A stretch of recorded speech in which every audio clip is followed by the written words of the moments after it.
susunod na programa ay rated PG. Ito ay nangangailangan ng patnubay at gabay ng magulang para sa mga batang manunood. Nasa huli na ang pagsisisi para kay Vivian dahil ang sarili niyang anak na si Venice ang napahamak dahil siya ang binuhusan ng asido ng binayaran niyang mga sindikato. Abot langit ang pagsisisi ni Vivian dahil nasira na ang mukha ni Venice imbis na kay tata, kaya malabo na niyang pagkakitaan ang mukha ng anak niya dahil sa kaswapangan niya. Isinusumpa ni Vivian na hahanapin niya ang mga sindikatong binayaran niya para ipaghiganti ang anak niya. Ang hindi niya alam sinadya ng mga sindikato na buhusan si Venice. Matatandaan na tutol si Sugar sa masamang plano ng mami niya dahil patong-patong na ang krimen ni Vivian para makuha ang gusto niya, ang kayamanan ng mga Palma.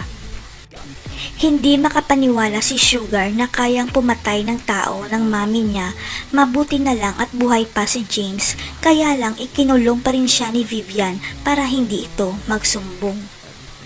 Hindi makakapayag si Vivian na masira ang plano niya na hiwalayan ni Francis si Venice, kaya gagamitin niya ang kondisyon ng anak niya para makonsensya si Francis.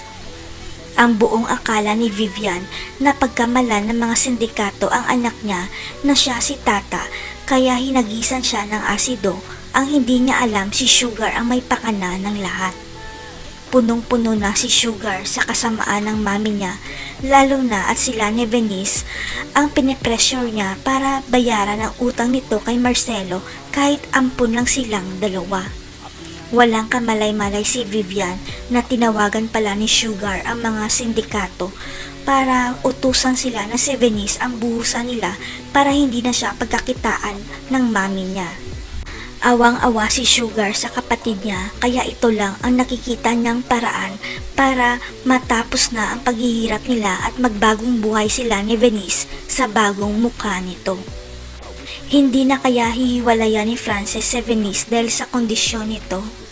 Sino kaya ang mag-ina na pinapahanap ni Sir Gob sa investigador? Abangan.